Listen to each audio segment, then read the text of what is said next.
আগের টিউটোরিয়ালটা আমি আপনাদেরকে দেখিয়েছি কীভাবে মানে একটা টেক্সট আপনি অ্যাড করবেন একটা প্রোডাক্টের মধ্যে। তো আজকে আমি আপনাদেরকে দেখাবো স্কেচের মধ্যে কনভার্ট এন্টিটিজ একটা অপশন আছে, সেই অপশনটার আমি কাজ দেখাবো আপনাদের। তো তার আগে আমি একটা বক্স শুরু করে নিয়েছি, যেটা আমি আগেও দেখেছি, আবারও দেখি। যেখানে কী করছি আমি, যে এটি স্কেচে গেলে আমাদের 100x100 অর্থাৎ একটা বর্গ আমি ড্রয়িং করছি, যেটার হচ্ছে আপনার লেন্থ হচ্ছে 100 mm। তো এটাকে আমি এক্সট্রুড করছি, আবার এক্সট্রুড করছি 100 mm আমি এক্সট্রুড করে নিছি। তো এখন কনভার্ট এন্টিটিজ আমি করবো, মনে করেন একটা এই যে ফেসটা আছে, এই ফেসটার যে এই যে বাউন্ডারিটা আছে, এই বাউন্ডারিটা আমি কনভার্ট এন্টিটিজ করবো। কনভার্ট এন্টিটিজ জিনিসটা হচ্ছে যে আপনার একটা প্রোডাক্ট তৈরি করা আছে, সেই প্রোডাক্টের আপনার সেম শেপের আরেকটা জিনিস, মানে সেম শেপটা নিয়ে আপনি একটা অন্য প্লেনে একটা ড্রয়িংটা করতে চাচ্ছেন।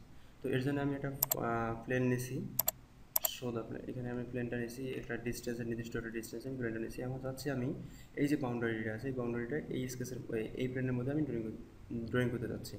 এর জন্য আমি এখানে ক্লিক করলাম, করার পর আমি স্কেচ দিলাম, দেওয়ার পর আমি কনভার্ট এন্টিটিজ যে পপ আপ বারটা সেটা ওপেন হচ্ছে। তো আমি এখান থেকে কোন জিনিসগুলোকে আমি কনভার্ট করতে চাচ্ছি সেগুলো আমি সিলেক্ট করে দেবো। এই অংশটা, এটা দিয়ে আমি ওকে দিলাম। দেখেন, এটা যদি আমি আগেটা যদি আমি হাইড করে দিলাম,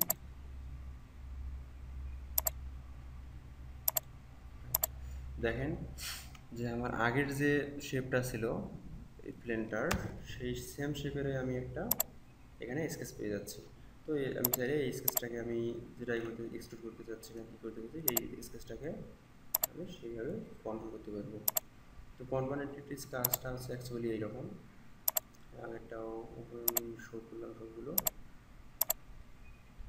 দেখ এইভাবে অ্যাকচুয়ালি এই কনভার্ট এন্টিটিজ টুলটা কাজ করে। এখন কনভার্ট এন্টিটিজ এর নিচে একটা অপশন আছে যে ইন্টারসেকশন কার্ভ। তার মানে ইন্টারসেকশন কার্ভ হচ্ছে যে, আমি আপনাদেরকে দেখাই, আমি ডিলিট করে দিলাম।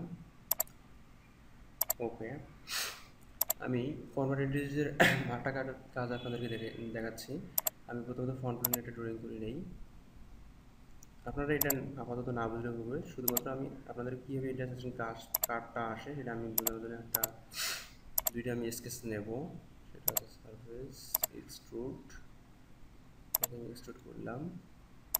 ওকে, অ্যান্ড টপ প্লেনে আমি একটা স্কেচ করব। টপ প্লেনটা আমার সিলেক্টেড অবস্থায় আছে। টপ প্লেন স্কেচ, এটাকে আমি নর্মাল করে নিচ্ছি। স্কেচ এটা